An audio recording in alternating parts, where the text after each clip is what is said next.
Bapak Ibu yang terkasih, kita akan belajar firman Tuhan dan sharing firman Tuhan yang terambil di dalam kitab Yeremia pasal 29 ayat 11, 12 dan 13. Mungkin ini sering kita dengar dan mungkin sedang kita yakini bahwa Tuhan sering merencanakan apa yang terbaik bagi kita. Bapak Ibu yang terkasih, dalam nama Yesus saya mengundang Bapak Ibu untuk bangkit berdiri. Mari kita membaca firman ini bersama-sama. Kalau ada layar silakan baca dengan suara yang terbaik bagi Tuhan. Dalam hitungan 1, 2, 3. Sebab aku ini mengetahui rancangan-rancangan apa yang ada padaku mengenai kamu. Demikianlah firman Tuhan, yaitu rancangan damai sejahtera dan bukan rancangan kecelakaan, untuk memberikan kepadamu hari depan yang penuh harapan. Dan apabila kamu berseru dan datang untuk berdoa kepadaku, maka aku akan mendengarkan kamu. Apabila kamu mencari aku, kamu akan menemukan aku. Apabila kamu menanyakan aku dengan segenap hati. Mari kita berdoa. Bapa dalam kerajaan sorga yang kami sembah, di dalam nama anakmu yang tunggal Tuhan Yesus Kristus, datang ke dalam dunia, sengsara, mati disalibkan, bangkit pada hari ketiga, 40 hari lamanya di bumi, naik ke surga, membuktikan Tuhan kami Yesus hidup dan menghidupkan dan membangkitkan rohani kami yang mati menjadi hidup, kami yang binasa memperoleh hidup yang kekal oleh kasih kemurahan di dalam diri anakmu yang tunggal Tuhan Yesus Kristus. Kami bersyukur dan berterima kasih di dalam setiap detak jantung kami selalu dipelihara oleh Tuhan sampai hari ini. Mata Tuhan tertuju kepada kami. Dia selalu memberikan yang terbaik dan merancangkan hari depan yang penuh harapan di dalam seluruh kehidupan kami. Kami belajar bersyukur, berseru, berdoa mencari wajah Tuhan di dalam setiap hidup kami. Tuhan terima kasih. Kami berdoa buat gembala sidang kami Pastor Rudolf Herman bersama Ibu Risa yang saat ini masih ada di luar. Kami berdoa Tuhan berkati hamba-Mu yang setia bersama keluarga besarnya yang bersuka cita di sana. Kiranya Tuhan juga pakai bibir lidah mulutnya untuk menyampaikan isi Tuhan, isi hati Tuhan di sana. Tuhan lawat dia, Tuhan urapi dia. Terima kasih Tuhan buat pemeliharaan Tuhan bagi gembala sidang kami yang setia, yang terus mengembalakan kami, berdoa buat kami, dan terus menjaga iman kami dengan cara memberikan siraman rohani yang terbaik. Terima kasih Tuhan buat majelis gereja, jemaat yang setia, imam musik di tempat ini yang luar biasa melayani Tuhan. Tuhan berkati mereka dengan limpah, dan kami percaya Tuhan berikan berkat-berkat rohani, hikmat-hikmat yang dari Tuhan di dalam hidup mereka. Dan kami berdoa Tuhan bagi yang sakit, apapun sakit penyakitnya, Engkau hadir melawat dan menyembuhkan mereka dengan cara yang ajaib. Bahkan dengan hal-hal yang tak terduga pun Tuhan bisa berbicara kepada yang sakit untuk menyembuhkannya dengan total. Kami juga berdoa bagi yang bergumul dalam permasalahan hidup, Tuhan Engkau tolong dan berkati, berikan jalan keluar. Dan bekerja dimanapun di area pekerjaan, Tuhan selalu mengiringi dan memberkati mereka. Dan di mana mereka ada, di situ Tuhan ada. Terima kasih Tuhan, kami mau mendengar kebenaran firman-Mu pada pagi hari ini. Kiranya Engkaulah yang berbicara dan menyampaikannya, dan kami mau dengar sebagai seorang murid. Terima kasih, kami semua sudah diberkati oleh Tuhan dengan berkat yang luar biasa. Di dalam nama Yesus kami telah berdoa mengucap syukur. Haleluya. Orang percaya sama-sama berkata amin. Silakan duduk Bapak Ibu yang terkasih dalam nama Yesus. Bapak Ibu yang terkasih dalam nama Yesus, saya beberapa hari yang lalu saya ada di kota Sorek. Nah, saya ke sana karena ada undangan dari satu keluarga yang anaknya sudah menyelesaikan sekolah teologi di Bandung, di mana 6 tahun yang lalu saya adalah ketua STT di sana selama 4 tahun, dan waktu itu anaknya masih SMA kelas 2, dan dia berkata kepada saya, "Pak, ini anak saya satu-satunya yang saya mau persembahkan untuk Tuhan, di mana saya tahu Bapak pernah menjadi ketua STT di sana, dan Bapak sudah pernah memperbaiki STT ini dengan sistem yang baik, dan saya akan menyerahkan anaknya." Benar. Setelah saya 2018 balik ke sini, 2021 dia serahkan anaknya untuk menjadi hamba Tuhan, dan selesai wisuda dia mengucap syukur dan mengundang saya untuk menyampaikan isi hati Tuhan di sana. Dan tempat itu dulu saya pergi, saya pernah sampai di sana tahun 2007, itu hutan Bapak Ibu. Dan Sorek itu hanya di tepi jalan saja, kalau ada pasar masuk ke dalam itu hutan.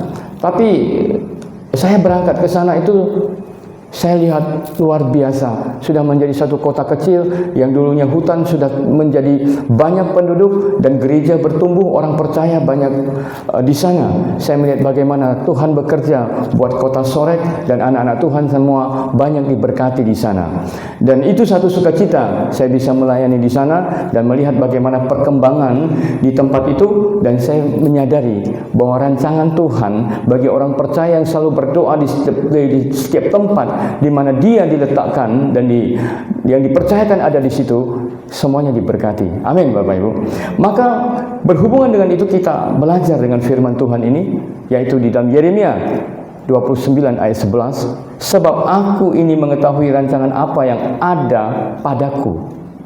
Rancangan yang ada pada Tuhan kepada kamu. Kamu di sini adalah bangsa Israel.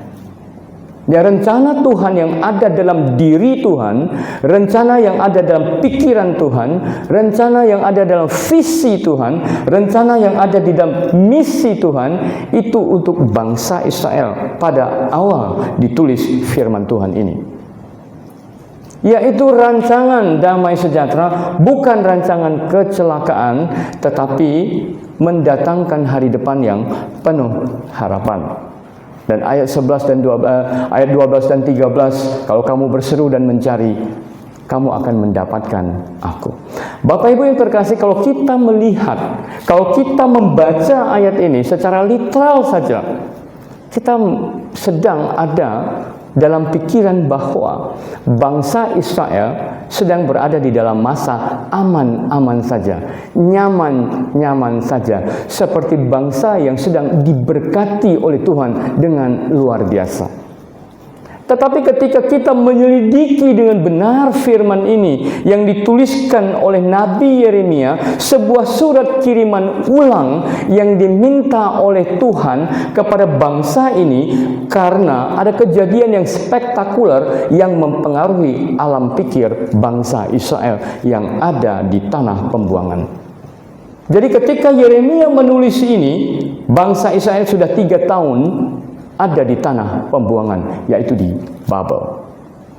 Kalau kita membaca di sini, "Sebab aku mengetahui rancangan apa yang ada padaku kepada kamu, bukan rancangan kecelakaan." Tetapi kalau kita mempelajari firman ini dengan baik-baik, sesungguhnya bangsa Israel sedang mengalami kecelakaan. Tetapi Allah berfirman kepada bangsa Israel, itu bukan kecelakaan, tetapi sesungguhnya mereka 3 tahun setelah mereka ada di Babelonia, mereka babak belur.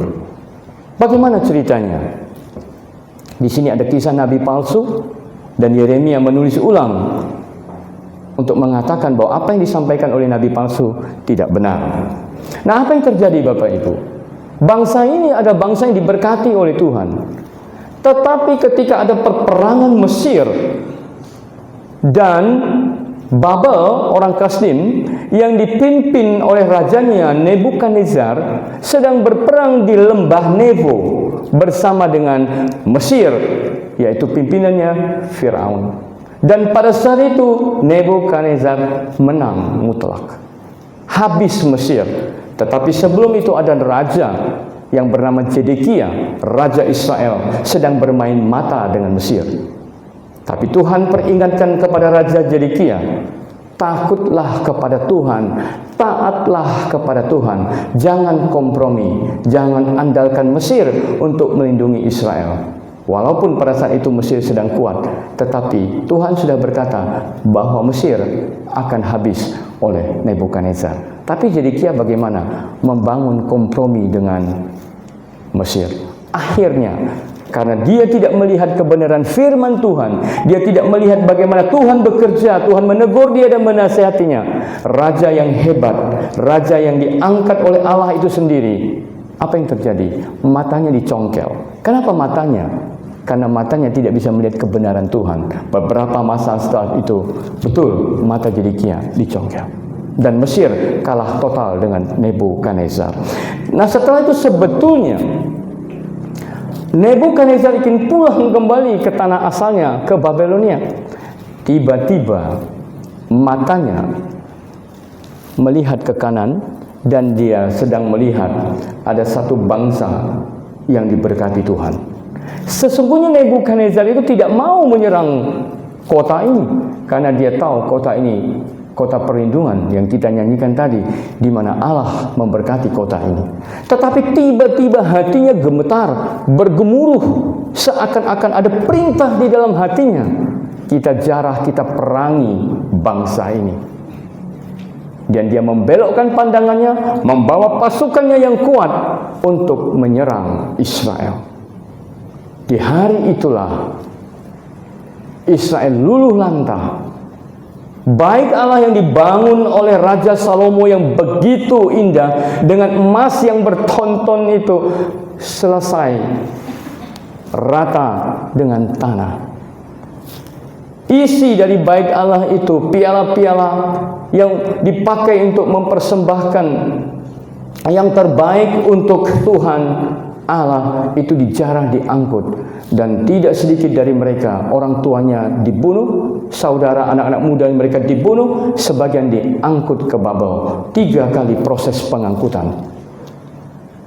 Dan mereka menangis meratap, kambing domba mereka habis, pohon zaitun, anggur dan ara habis. Mereka bangsa yang diberkati, 1 hari selesai dihajar oleh Nebukadnezar. Sehingga ada kitab ratapan di mana Yeremia meratap keadaan itu. Seharusnya bangsa ini bangsa yang diberkati, tidak mungkin terjadi demikian. Tetapi apa penyebabnya bangsa yang diberkati, bangsa yang nyaman, semuanya berhasil, cocok tanamnya, perkebunannya, pertanakannya, perdagangannya itu luar biasa. Tetapi Tuhan sedang menegur bangsa ini karena ada hal yang mereka kerjakan. Bapak Ibu, saya mengulangi lagi. Lihat teks ayat ini. Kalau kita membaca teks ayat ini, seakan-akan tidak ada sesuatu yang terjadi. Tapi teks ini sebuah sejarah firman yang sampai hari ini menegur kita. Saya kembali, apa yang membuat Nebukadnezar hatinya berbelok? Allah yang membelokkan hati Nebukadnezar. Allah yang mengizinkan Raja Nebukadnezar menjarah habis. Bukankah itu bangsa yang diberkati? Bukankah itu biji matanya? Bukankah dia berjanji kepada Abraham akan ada bangsa yang besar melalui Yakub, dan bangsa ini jadi? Harusnya bangsa ini dilindungi dan diberkati. Bangsa ini tidak mungkin diserang karena Allah adalah gunung batu mereka, perisai dan kekuatan. Tetapi bangsa ini diizinkan oleh Allah untuk dijarah dan dihabisi. Kalau kita melihat Allah sangat kejam, tetapi sesungguhnya Allah bukan kejam.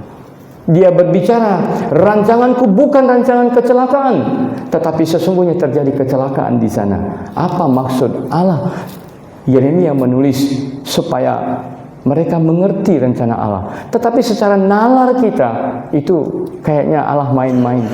Pada saat bangsa Israel menerima surat ini, bangsa Israel itu pun berkata, kami sedang mengalami kecelakaan. Mengapa Allah berkata rancangannya damai sejahtera? Kenapa ini terbalik? Mereka sangat sedih. Tapi suatu saat nanti mereka mengerti rencana Allah. Apa sesungguhnya yang terjadi? Apa penyebabnya? Bangsa ini menjadi bangsa yang korup. Jadi kalau korupsi itu sudah terjadi di zaman-zaman dahulu, bangsa ini korup, pajak begitu tinggi, sehingga mata Allah melihat rakyatnya sengsara, walaupun pada satu rakyatnya diberkati. Nah kemudian bukan hanya petinggi-petinggi bangsa Israel yang korup, bermain mata, tidak benar di dalam pemerintahannya. Yang kedua, para nabi, para imam, dan tua-tua bangsa Yahudi kompromi dengan dosa.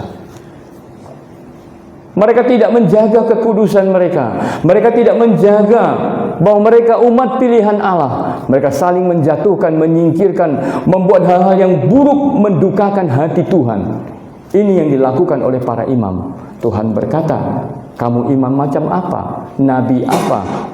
Orang yang mengenal Allah macam apa?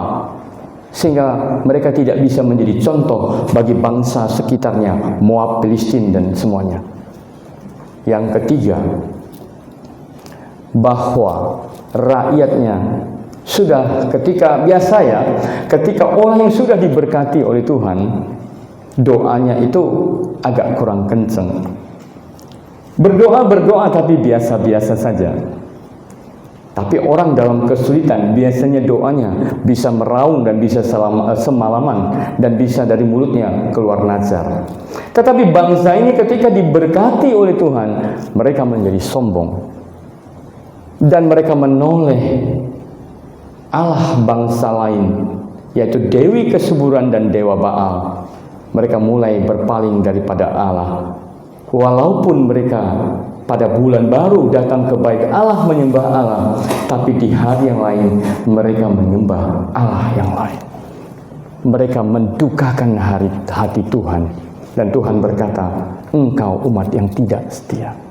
Hari berapa banyak orang percaya sepertinya datang ke rumah Tuhan, seperti datangnya ke rumah Tuhan, seperti bangsa Israel yang dihabiskan oleh Nebukadnezar, seizin Allah, mereka seperti menyembah Tuhan. Mereka seperti berbicara sebagai hamba Tuhan. Mereka seperti melayani Tuhan di bait Allah. Mereka seperti pemimpin yang memimpin bangsanya dan berseru kepada Allah. Tetapi mereka dalam prakteknya mendukakan Allah. Itu menyebabkan Allah menghukum mereka.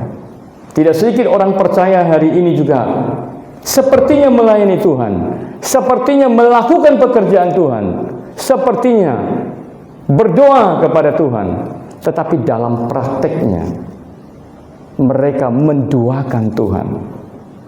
Mudah-mudahan tidak ada di tempat ini. Amin. Amin Bapak Ibu. Jangan terlalu serius. Saya memang agak serius, tapi santai-santai aja, nikmati saja. Kita di frekuensi yang sama, ketinggian di 24.000 kaki yang sama. Kopilotnya santai-santai saja, dan pilotnya lebih santai lagi. Amin. Jadi penumpangnya aman-aman saja, karena di atas sudah dekat surga. Frekuensinya 24.000 kaki.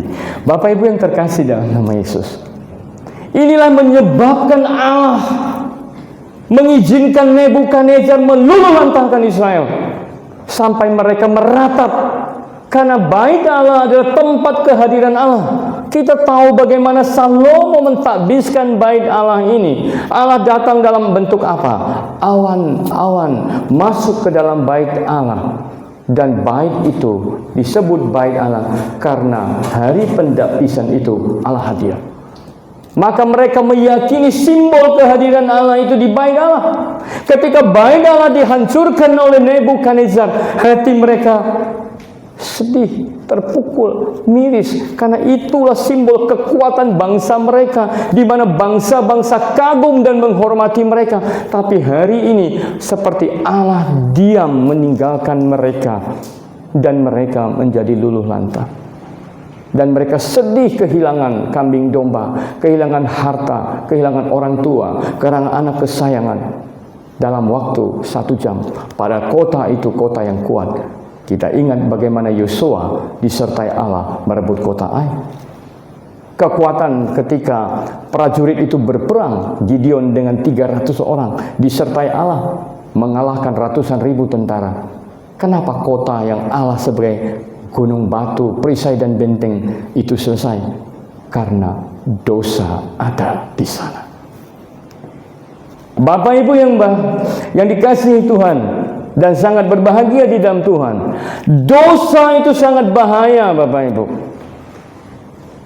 Dosa itu bukan hanya bicara membunuh, mencuri dan berdusta.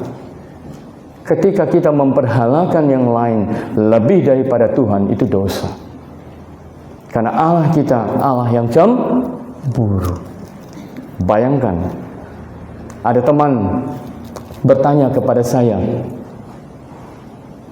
10 tahun yang lalu. Dia bertanya kepada saya, Pak Pendeta, menurut pandangan teologi, apakah tsunami di Aceh itu rencana Tuhan? Apakah gempa bumi di Nias adalah rencana Tuhan? Apakah gunung Merapi yang meletus itu rencana Tuhan? Bapak Ibu, sebagai hamba Tuhan harus jujur berbicara. Iya, itu rencana Tuhan. Iya, itu hari Tuhan. Tapi bagi orang yang mengalami itu, bagi mereka itu kecelakaan. Tidak mungkin Tuhan melakukan yang seperti itu. Banyak dari kita ketika menghadapi persoalan dan masalah. Sering saya pernah menghadapi masalah. Saya juga didatangi oleh hamba Tuhan. Tapi untung saya belajar. Dan ketika saya menghadapi masalah 2011, 14 tahun yang lalu, saya sakit 1 bulan, tidak bisa sembuh. Bolak-balik rumah sakit, tidak sembuh. Tapi hanya satu perkataan saya baru saya ingat di hari terakhir, dan itu menyembuhkan saya. Dan saya minta ampun. Semua hamba Tuhan berkata kepada saya, tidak semualah, yang hadir saja. Kalau semua itu berarti mewakili banyak orang yang hadir, yang berkata, tidak mungkin itu Tuhan, Pak, tidak mungkin. Bapak akan berdoa, iya. Beribadah, iya. Waktu di dalam diam sakit terbaring 1 bulan, masih ada Tuhan, masih Pak, tetap berharap kepada Tuhan. Tidak mungkin itu Tuhan, itu iblis, itu setan. Ya, waktu itu saya juga berpikir, ya ini iblis, ini setan. Terkadang menurut kita rancangan Tuhan itu yang aman-aman saja, betul nggak? Diberkati, ruko 1 jadi 3, gaji 10 juta jadi 15. Tidak punya anak, punya anak. Toko ramai, itu diberkati. Promosi, jabatan, itu promosi. Tapi kalau yang sakit itu bukan dari Tuhan. Kalau macet sedikit toko kita, itu bukan Tuhan. Mungkin ada guna-guna dari orang.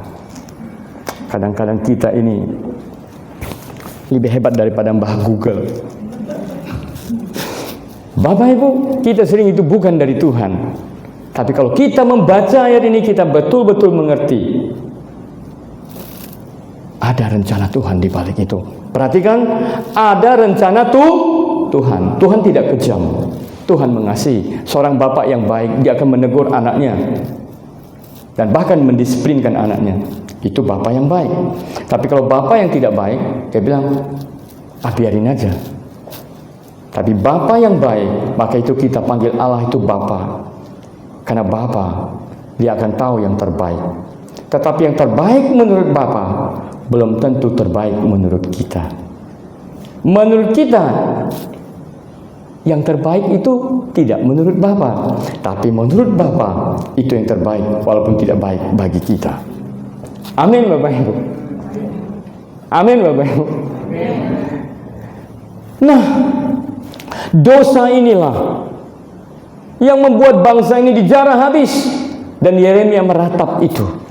Yeremia meratap bukan karena cukup sedih karena habisnya bait Allah, tapi di dalam ratapan itu kita melihat bahwa bagaimana bangsa yang sudah diberkati Tuhan, bangsa yang sudah dilepaskan Tuhan dari banyak pergumulan, banyak tantangan, dari Raja Daud sampai kepada mereka hari itu.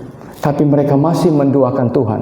Mereka hatinya tidak betul-betul kepada Tuhan. Mulutnya menyembah Tuhan, tapi dalam praktek hatinya mencelakai Tuhan dengan perbuatan mereka.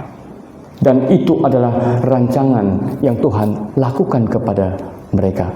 Nah, rancangan yang ditulis di pasal 29 ini sebetulnya adalah menguatkan kembali kepada bangsa Israel bahwa di pasal 28 ada satu nabi. Nah, hati-hati Bapak Ibu, hati-hati.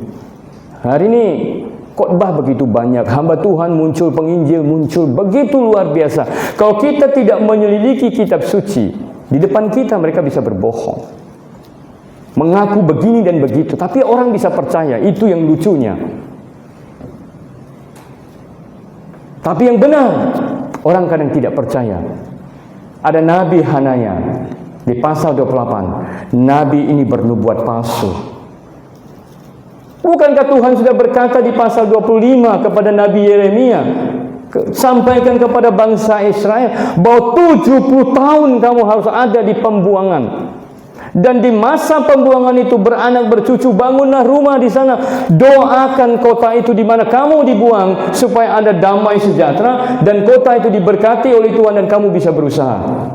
Kenapa Tuhan suruh beranak cucu? Karena Tuhan tahu 70 tahun akhir mereka harus pulang ke Yerusalem untuk membangun bait Allah. Generasi yang tua mungkin tidak kuat, tapi harus ada generasi muda yang membangun bait Allah. Mereka harus bekerja, karena dari harta mereka itu nanti Tuhan mau pakai untuk bangun bait Allah. Maka Tuhan bilang, beranak berisi dan bekerjalah.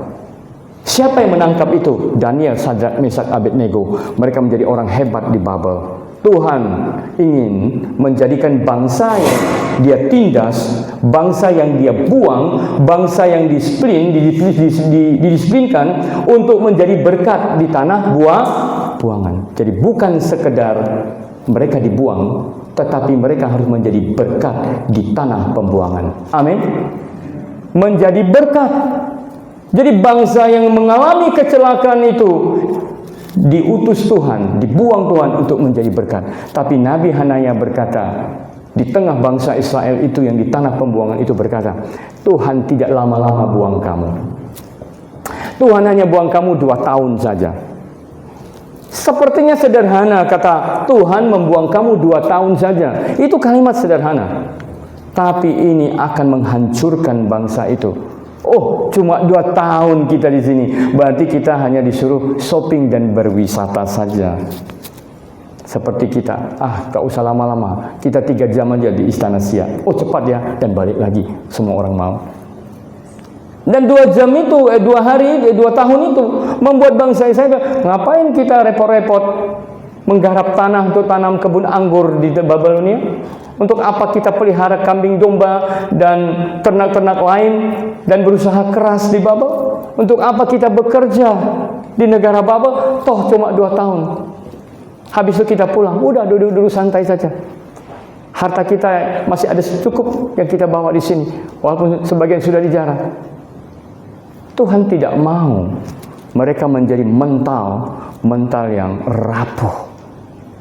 Maka surat ini tulis ulang untuk menegur nabi palsu itu, yaitu Hanaya, yang bernubuat mereka hanya 2 tahun. Dan Tuhan mau berkatakan 70 tahun. Dan di dalam 70 tahun, kamu di tempat pembuangan itu harus maksimal menjadi berkat. Dan kamu berdoa bagi Babel, supaya Raja Babel punya kemurahan dan memberikan hasil pekerjaan itu menjadi harta milikmu. Luar biasa Tuhan itu. Kalau kita mendengar ini tadi, sesungguhnya kecelakaan yang terjadi. Tetapi di tengah kecelakaan itu, penjarahan itu, penindasan itu, bait Allah diruntuhkan, pembantaian terjadi, pembuangan, penyiksaan, kesedihan. Mereka melihat puing-puing api yang begitu besar membakar bait Allah, penduduk dibakar, mereka lihat. Kalau kita mungkin minta maaf lah ya, mungkin pondok kecil-kecil saja terbakar, kita lihat dari jauh, mungkin netes juga air mata. Aduh, teringat kita betapa beratnya saya pikul kayu itu. Saya pernah beli paku. Saya pernah beli seng itu. Waduh, nilainya lumayan juga. Mungkin kita sedih dan pulang kita lesu dan lelah, capek. Dan mungkin kita tidak selera makan. Nah, kira-kira begitu keadaan bangsa itu ketika melihat keadaan negerinya yang luluh lantah itu. Tapi Tuhan berkata, sebab aku ini mengetahui rancangan apa yang ada padaku mengenai kamu. Demikianlah firman Tuhan. Ternyata di tengah kecelakaan, di tengah penindasan, di tengah pendisiplinan, di tengah kesukaran dan kesulitan dan masalah, Tuhan berkata di dalam masalahmu, di dalam kesulitanmu, di dalam kesedihan hatimu, di dalam pergumulanmu, aku tahu dan aku mengetahui rancangan apa yang ada padaku, yang ada pada Tuhan terhadap kamu yang menderita itu. Amin. Amin, Bapak Ibu. Ini firman ini menguatkan kita ketika kita mengalami kesulitan dalam hidup, tantangan dalam hidup, kegagalan dan persoalan dalam hidup. Jangan langsung kita menyalahkan Tuhan, dan apalagi langsung menyalahkan iblis. Sehingga pernah saya baca di Facebook itu, katanya iblis sudah bosan dengan manusia katanya. Ya, terus ditulis, kenapa iblis bisa bosan dan sudah mulai tersinggung dan meninggalkan manusia. Ini maaf, kata Facebook ya. Saya hanya baca dan menyampaikan. Gak apa-apa ya Bapak Ibu. Ada senyum sedikit lah, jangan terus serius. Gimana? Gak apa-apa ya saya sampaikan ya. Kata Facebook ya, saya baca di Facebook. Kalau mau marah, marah di Facebook. Jangan saya hanya menyampaikan. Kata Facebook, ternyata katanya setan itu sudah tersinggung kepada manusia. Dan dia tidak mau ganggu manusia lagi katanya. Nah, yang terakhir saya baca itu yang tidak enak.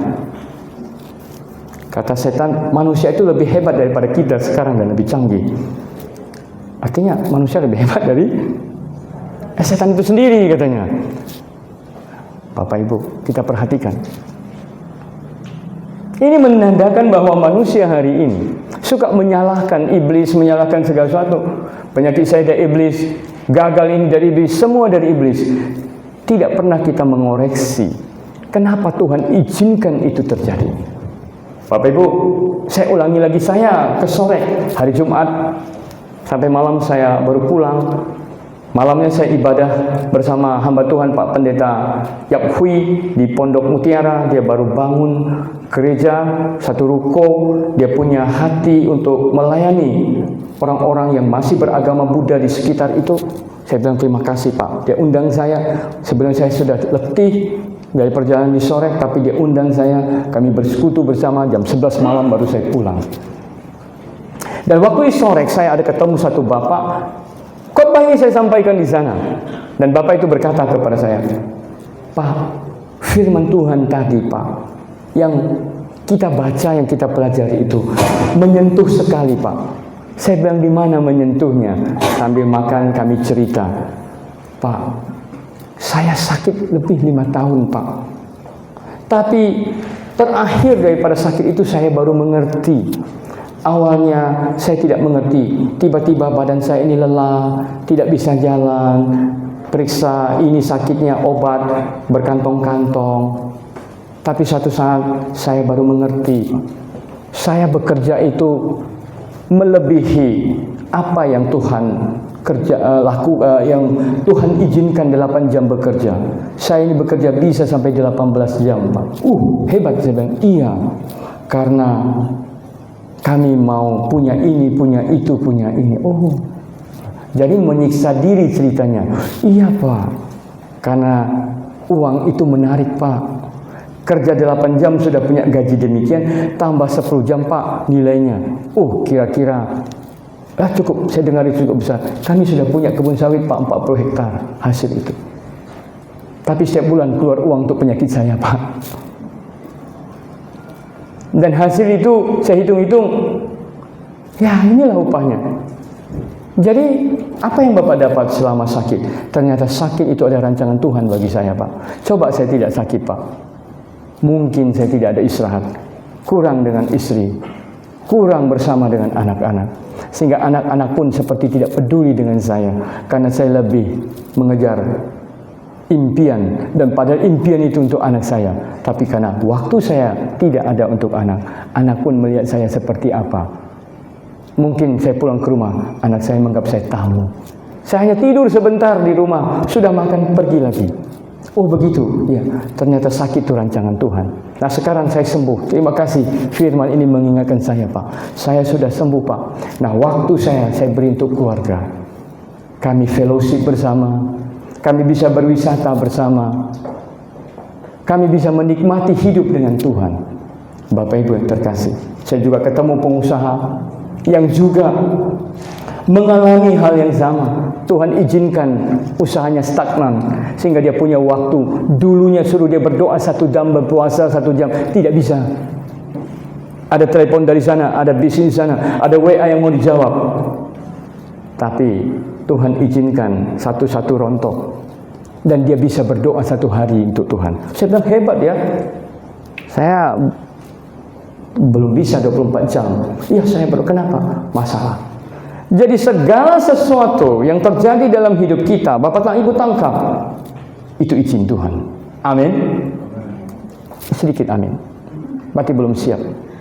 Berarti kita harus turun frekuensinya dari 24.000 ke 12.000. Tapi agak tinggi goncangannya. Kalau 12.000 sudah dekat awan ini.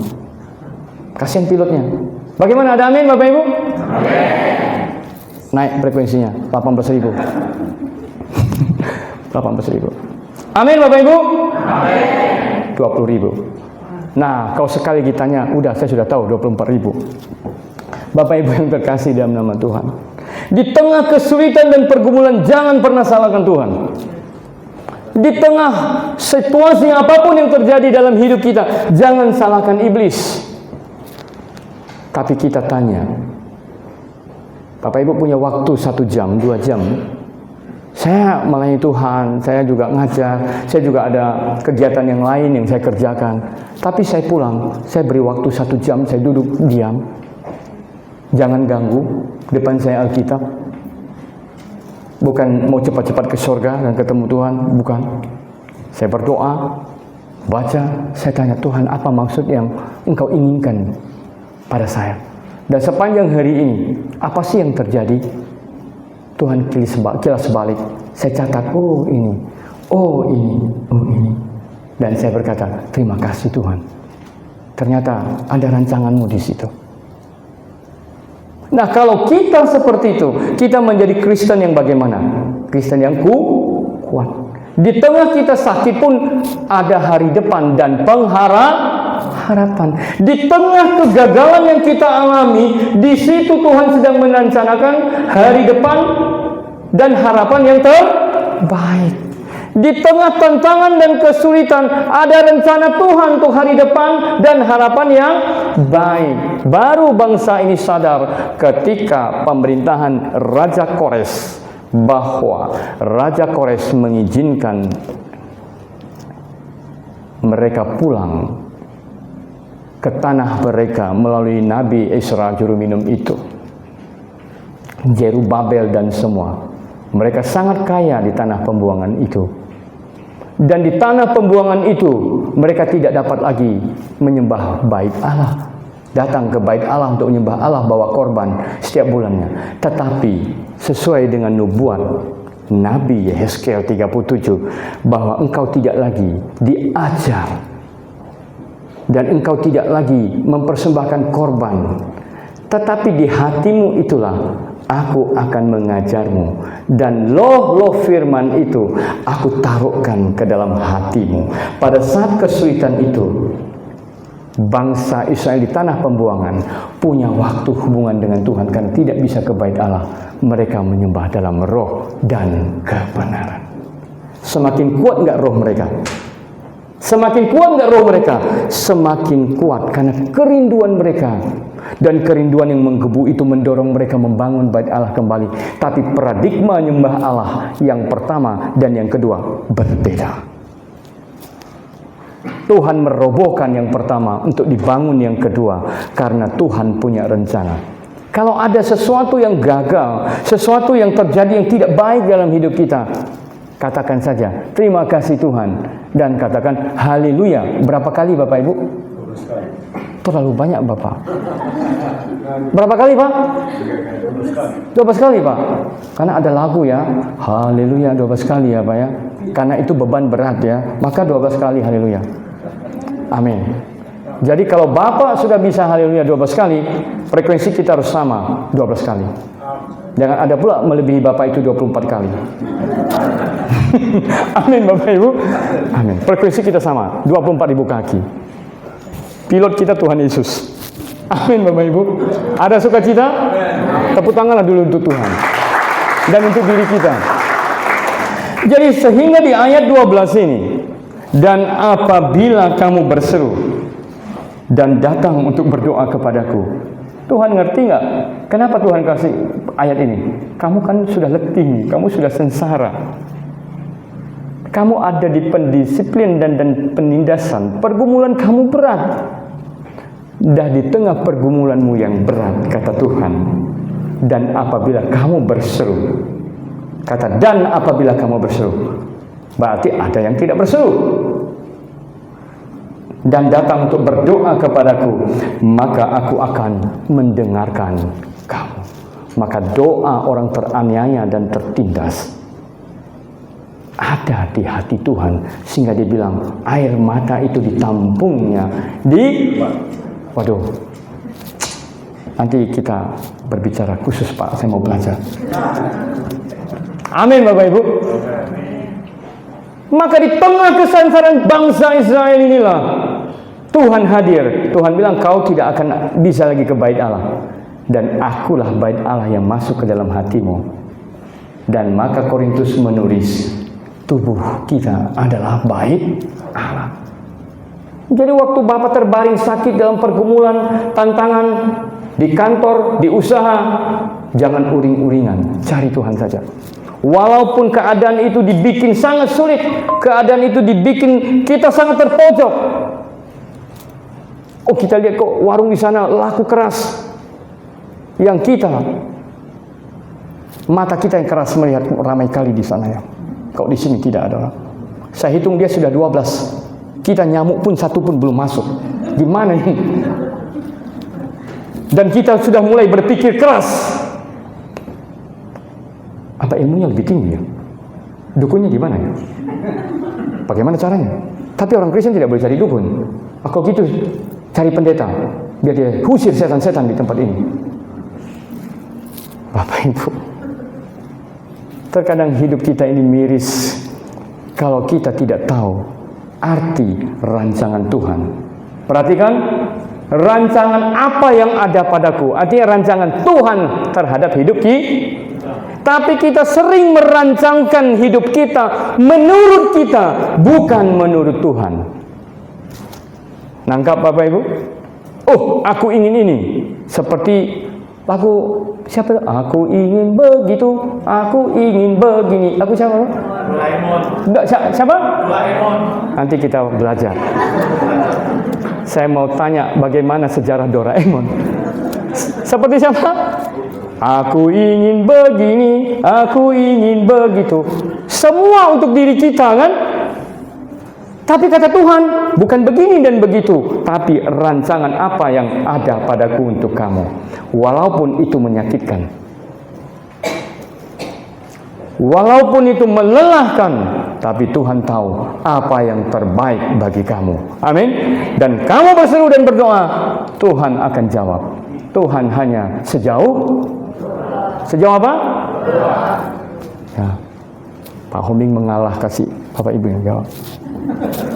Karena dia tidak mau borong keilmuannya dan kerohaniannya. Ya Pak? Amin katanya. Itu sudah betul.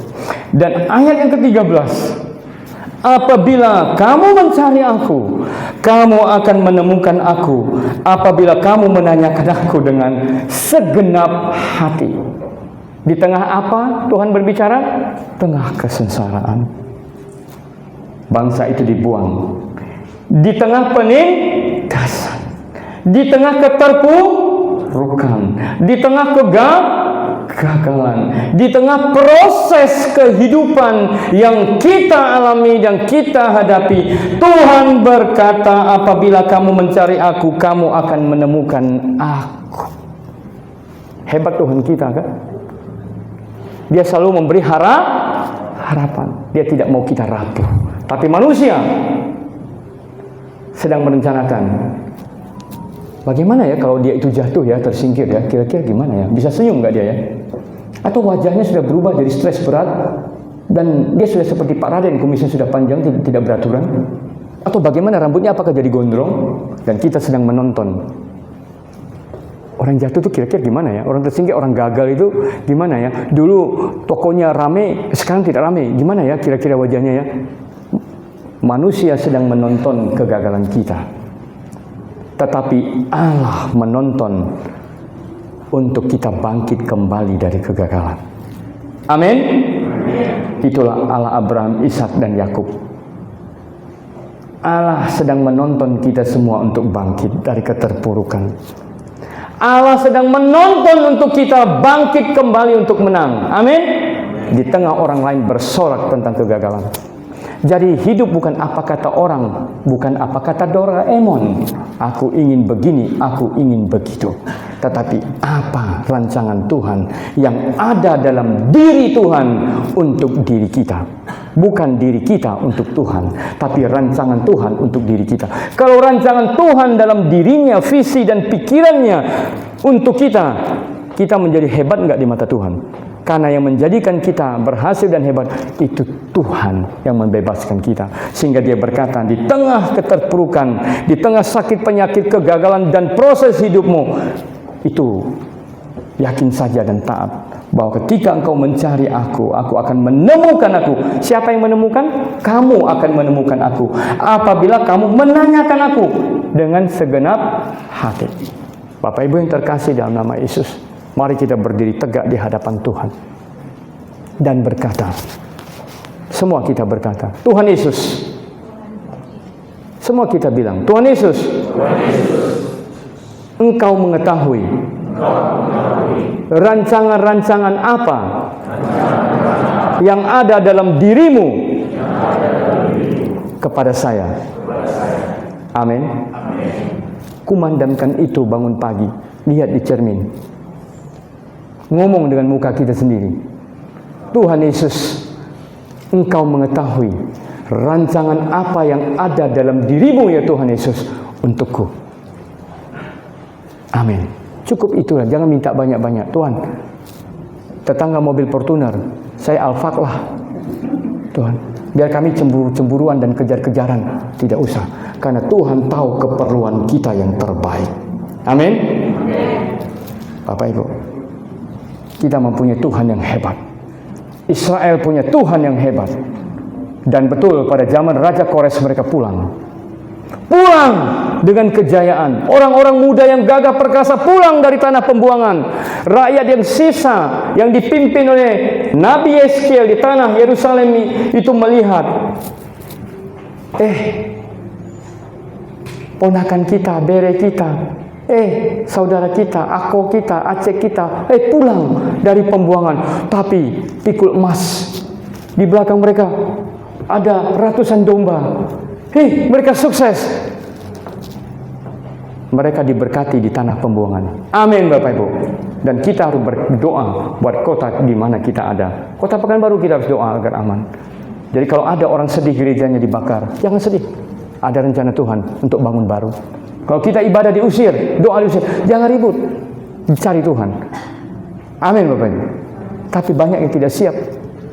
Ketika gerejanya diganggu, doanya diganggu, kita pasti sudah asah golok.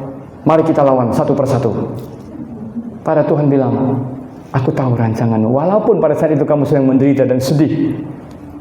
Dan pada saat Yeremia menulis ini, Yeremia tidak paham. Apa benar nih Tuhan? Tapi Yeremia tunduk saja, tulis saja, kirim saja.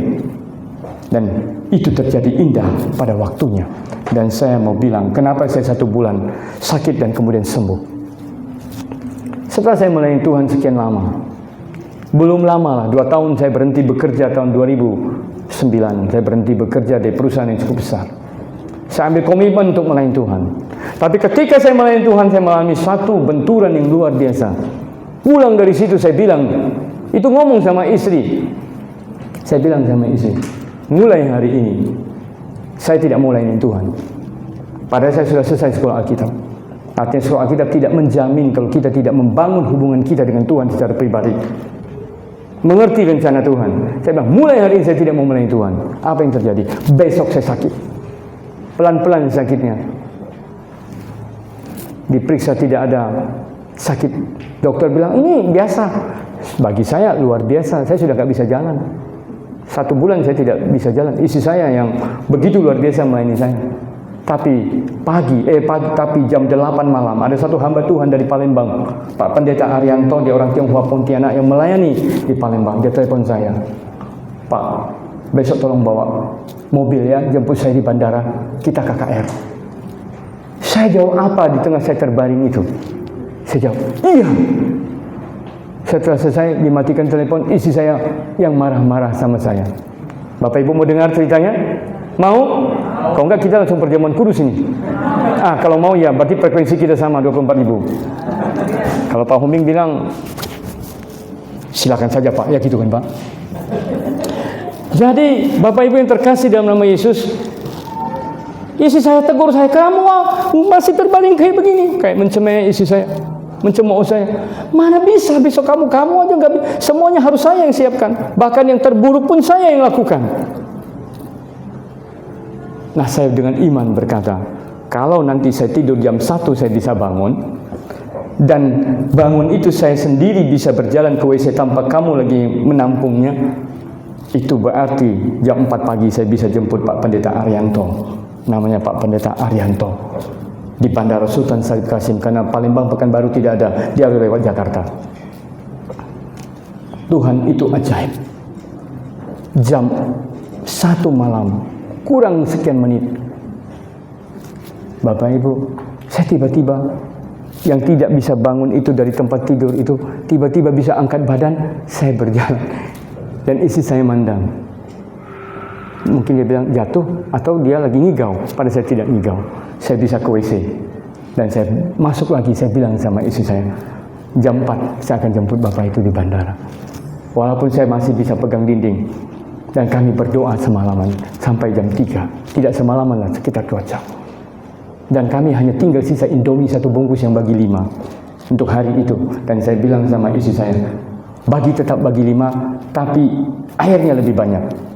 Karena saya sudah tidak bekerja, semua sudah selesai. Dan saya betul menjemput, waktu saya menjemput Bapak itu, saya bawa mobil itu pelan sekali sampai di bandara. Rasanya mau 1 jam. Dan Bapak itu naik, kami langsung ke tempat lokasi untuk KKR jam 10 pagi. Saya bawa pelan. Pak Pendeta itu bilang, kenapa kamu bawa mobil pelan sekali? Apakah karena usia saya sudah 67 tahun, kamu takut tulang-tulang saya rontok? Saya jawab, ini sudah kecepatan tinggi Pak, padahal baru 30. Dia juga bingung, saya santai saja. Memang tepat waktu. Setelah sampai di situ, saya parkirkan mobil. Dia berjalan ke gereja, dan saya tidak keluar dari mobil karena saya bersandar, saya masih pusing. Tapi saya bersyukur saya masih sudah bisa jalan. Selama 1 bulan saya tidak bisa jalan. Dan kemudian saya tahu rancangan Tuhan yang terbaik bagi saya. Tiba-tiba Bapak Pendeta itu datang, tokok pintu kaca mobil. Habib, saya buka. Masuk ke gereja. Saya bilang, saya jaga mobil Pak, supaya mobil ini jangan diganggu orang. Padahal bukan, karena saya sakit. Itu alasan. Memang pantasan Facebook itu bicara kayak begitu. Jadi Bapak Ibu yang terkasih dalam nama Yesus, karena dia pendeta sudah 67, rambutnya sudah putih, saya keluar.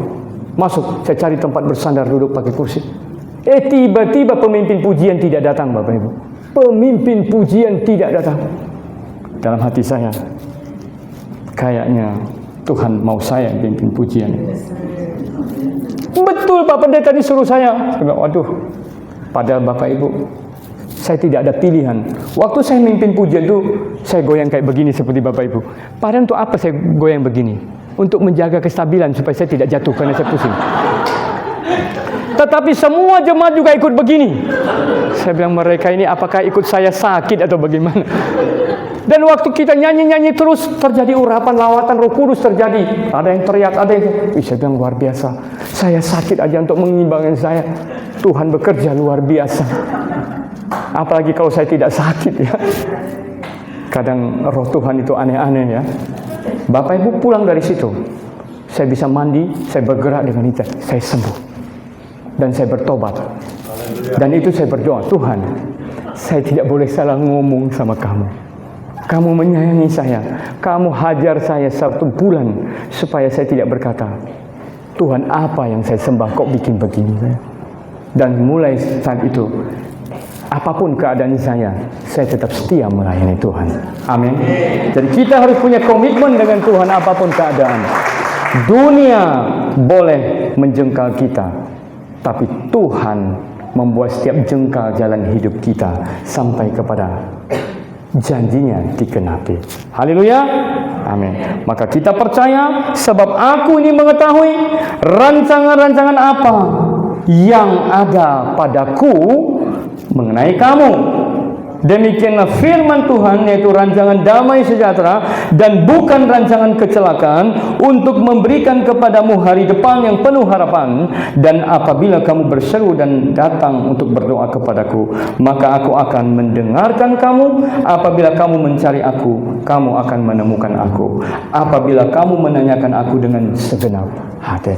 Jadi pesan hari ini adalah, apapun keadaan Bapak Ibu, mulai dari proses yang Bapak Ibu hadapi, di situ ada hari depan dan harapan. Di dalam hari depan dan harapan itu, kita tetap kuat dengan berseru, berdoa tanpa lelah dan letih kepada Dia, dan carilah Tuhan, maka Dia hadir dan kita dapat menemukannya. Tanyakan kepada Dia, apa sih rencanamu kepadaku? Pernah nggak kita bertanya kepada Tuhan secara pribadi, Tuhan, apa rencanamu terhadap usahaku ini? Terhadap pekerjaan ini? Apa rencanamu Tuhan terhadap jodoh yang kamu berikan kepada saya? Apa rencana penyakit ini, kesulitan ini dalam hidup saya? Temukan itu, Tuhan pasti jawab. Nah, ketika menemu jawaban Tuhan, Bapak Ibu, di situ Bapak Ibu harus berjalan dengan Tuhan dan tahu bahwa Allah Immanuel itu betul-betul ada. Amin, Bapak Ibu. Mari kita bangkit berdiri.